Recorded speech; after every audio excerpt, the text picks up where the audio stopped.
That's right. He is a Real. Hall of Famer, 5-time All-Star, 13-year vet, Tim Hardaway Sr. joining us now. I know you are in Indy. You just told us that. I didn't know. I'm not cheating here. And you've done a ton of All-Star games in your career. Do you have a favorite memory that stands out as we get things kicked off? Yeah, one year I suppose had started and Magic had retired because of the situation that he was going through. And I was on a starting team and Magic was able to play and they said, yeah, he can play in the All-Star game. And I said I would give my starting job to him. And he went out there and got MVP. He took my MVP. So yeah, that was in Orlando. So yeah, that's one of my moments that I had at the All-Star game. That seems about right. And every time I see Magic, he always thank me. He say, "Thank you, man. I appreciate that." I say, "Yeah, yeah." That's yeah, Tim. In 5 of those All-Star games you played with or against Michael Jordan, and one of those games he had a triple-double, which is kind of crazy in an All-Star game. What was the most impressive thing you saw him do during those All-Star games? Was it the triple-double or was it something else? Well, we played against Michael, at least 5, 6 times during the course of the season when I was with Miami Heat. So, and I played against him during the summer in Chicago too. So, nothing amazes me about Michael because I played against him so many times during the course of my career and, coming out of Chicago too.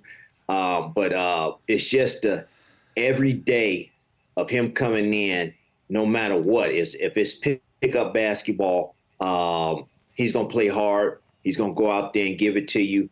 And he's going to go out there and compete.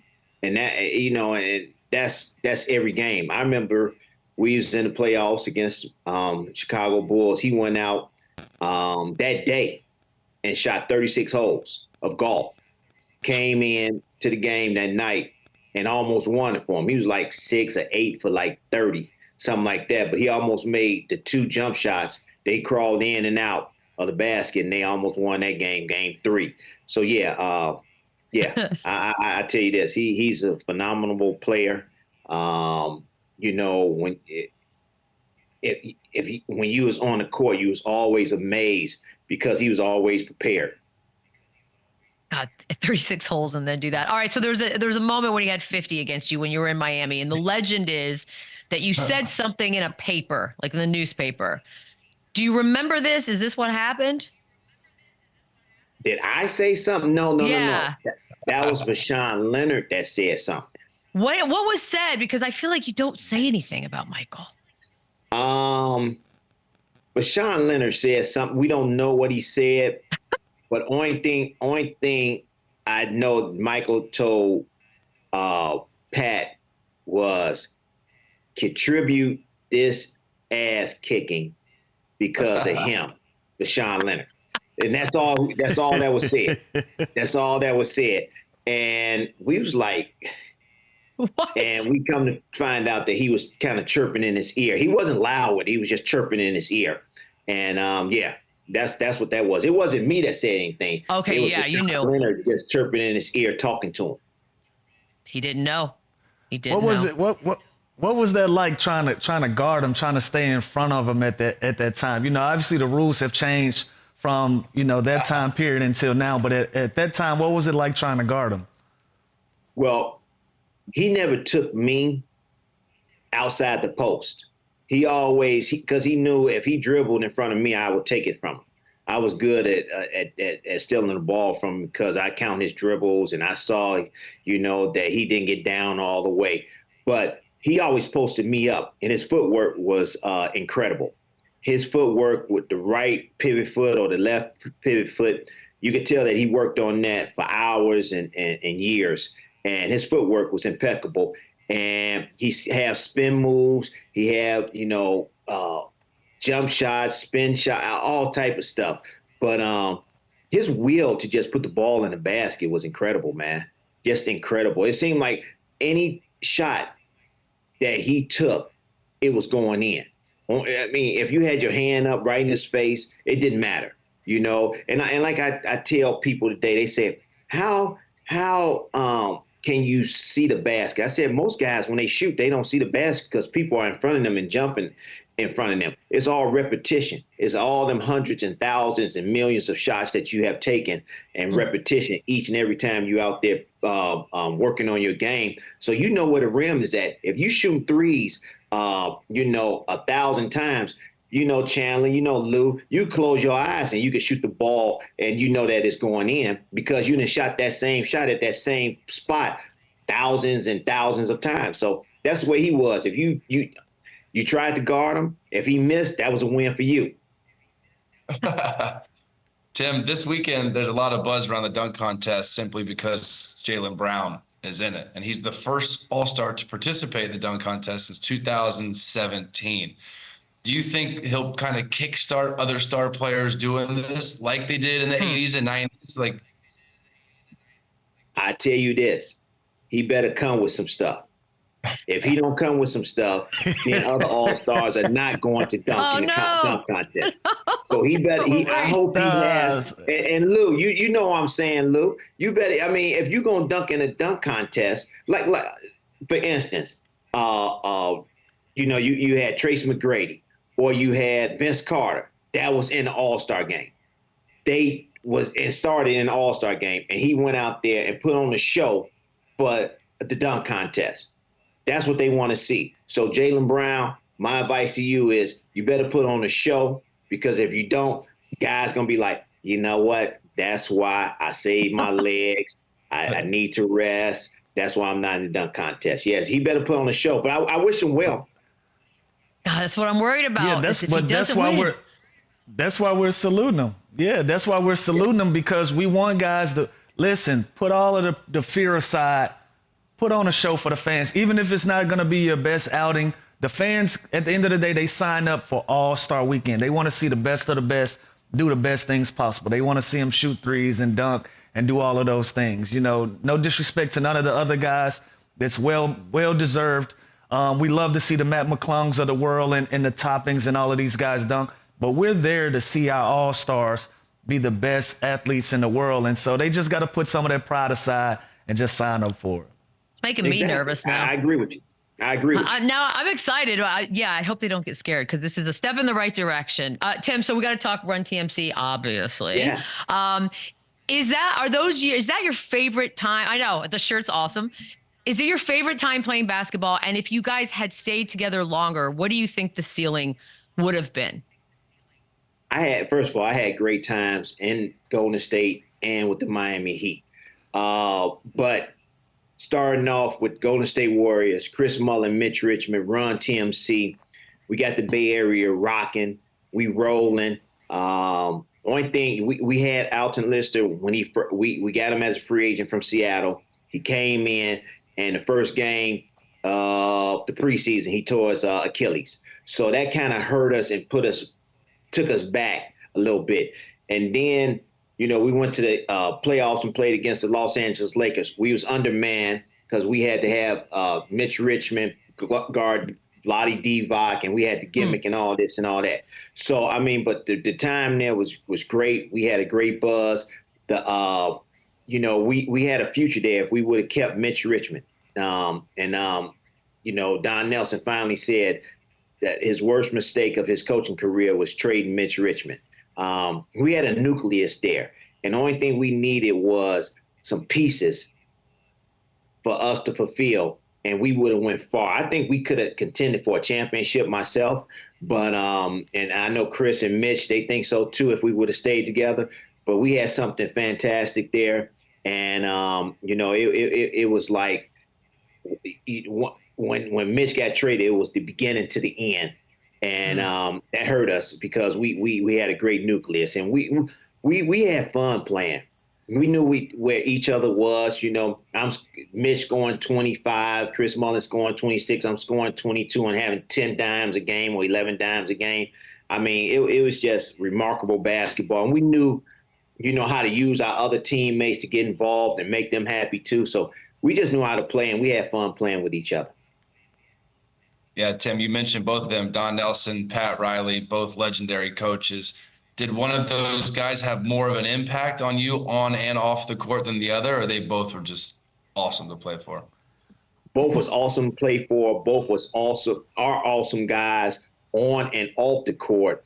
You're talking about X's and O's, defensive wise. A lot of people don't think that Don Nelson is a defensive strategist. He is a defensive strategist. He likes to gimmick. He likes to do this. He likes to do that. But he understands that if you play the defense the way he wants you to play, you can win games.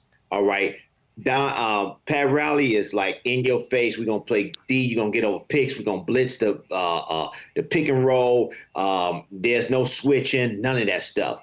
But in today's game, I think they couldn't adapt to today's game because young players are totally different now.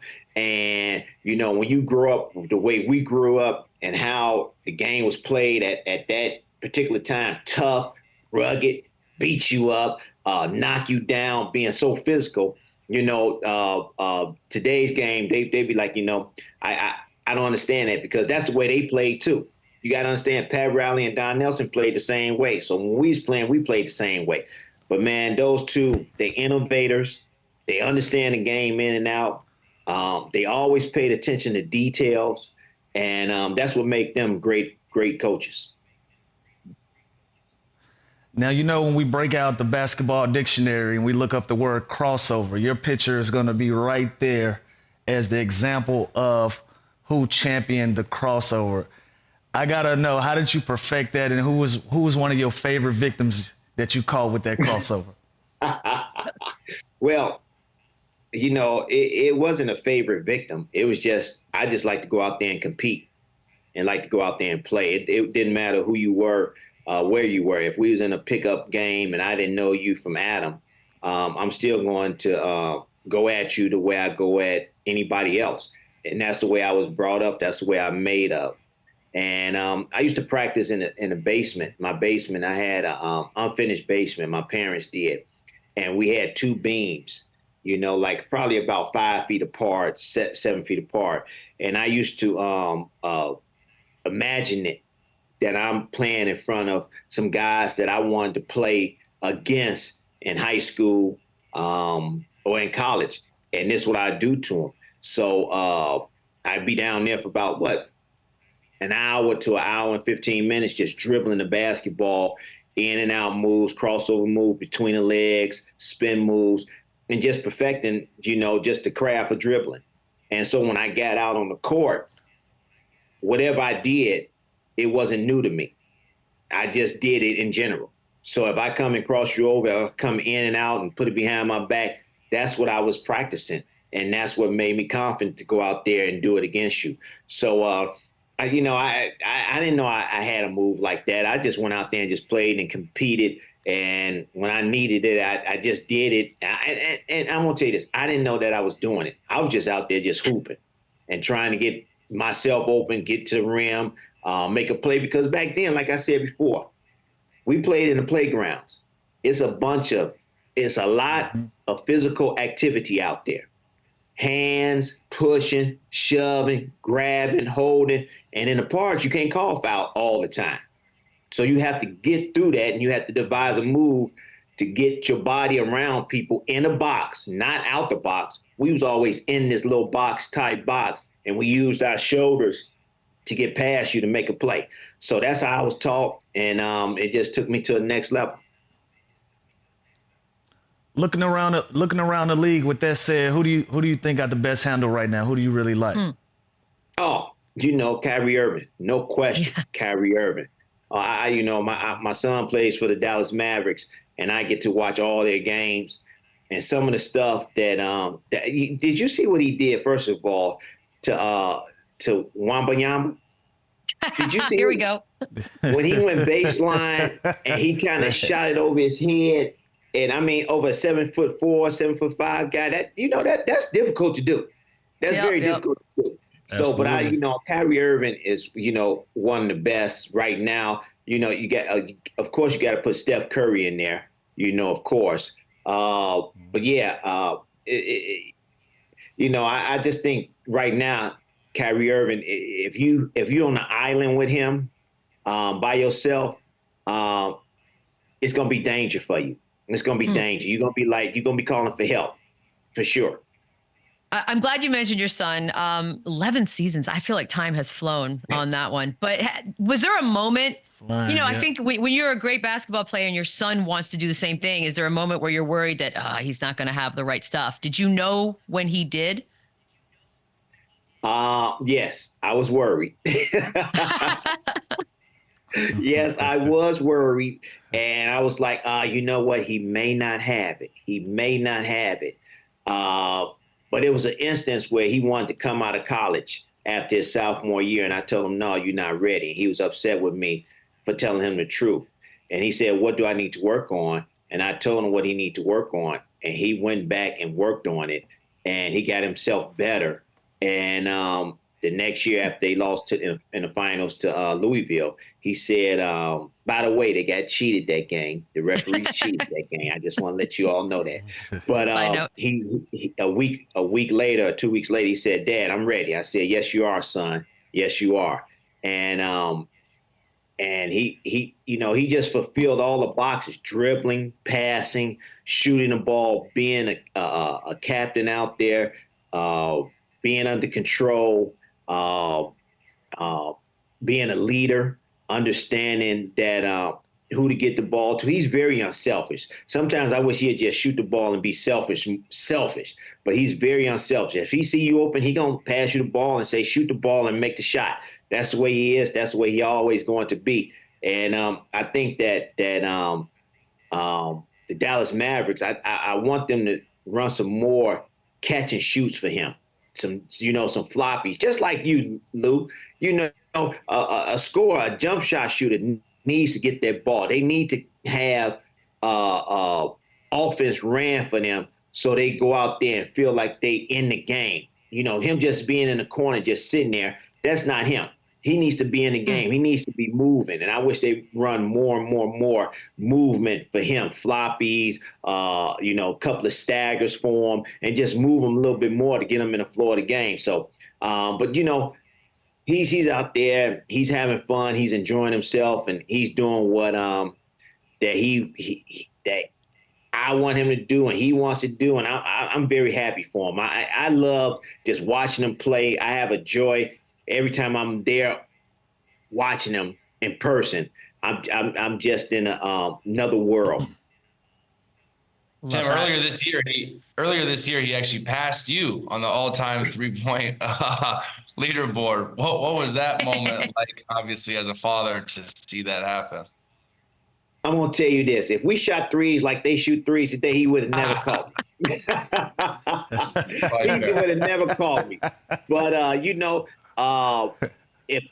if you want somebody to break your records, you want it to be your son. You want it to be your son to go out there and break your records. But the thing is Hardaway, Tim Hardaway, junior or senior, is still in the books. That's all that matters. So perfect. That's fire, man. That's so fire. Tim Jr., he's one of the favorites to be in the Sixth Man of the Year conversation. While we on the show, make a case for why he should have it. He comes off the bench. He's a lethal factor on their team. At times when they need a boost, they go to him. They run offense for him, and he makes shots and he makes plays. It just like you, Lou. When you came off the bench, you could see the game, and you understood what you need to do and how you need to do it. You know what? We're not getting to the free throw line. I got to get to the free throw line. You know what? They not guard. They not coming off. They not getting over the screen. They going under the screen. So I get my rhythm shooting at three. And you always had that little one or two dribble going left and hitting your guy and shooting and getting a foul. Which I was like, that's not a foul, Lou. But anyway, but the refs called it for you because you worked on that and the refs gave it to you, and we knew it's just like Dale Curry. Don't let him dribble one left. If he dribbled that left hand one time, it's going in. So make him go right. So yeah, we knew that. But yeah, right. His case is I want them to run more offense for him. when they run more offense for him, it helps them as a team be a better team, but it helps him to be involved in more stuff that they saying that his team needs, and they don't have to rely on Luka and Kyrie for everything on offense. Last question. In y'all's prime, I know y'all games and the styles are you have some similarities. Obviously, that's your son, but you guys play different. In y'all primes 101, who doing what? Ooh. Oh, I'm killing him. I'm killing him. I'm killing him. I'm gonna make him move them feet. I'm gonna make him tape them ankles up. I'm gonna make him move. I'm gonna have him touching the moon. Come on, Lou. Come on, Lou. That's what I wanted. That's what I wanted to get. That's what I wanted to hear. That's all I wanted. You had to ask. Yeah, I'm gonna bag him up, and use all my back and jump hook him to death, all that stuff. Yeah. Poor guy. Poor guy. Tim Hardaway Sr., this has been a pleasure. Thank you so much for the time. Enjoy All-Star Weekend. We will all be watching Slam Dunk Contest. Come on, Stars. All three We'll be back y'all- with some more y'all running doing back. Y'all doing a great job. Keep up the great work. Keep giving people information about everything. And thanks for having me on. I appreciate you all. Thank Appreciate you. it. Thank you Thanks so for much. coming on. We appreciate that. We'll be right Thank you. back. Yes, sir. Like a running back. She known all over the map because she make it clap.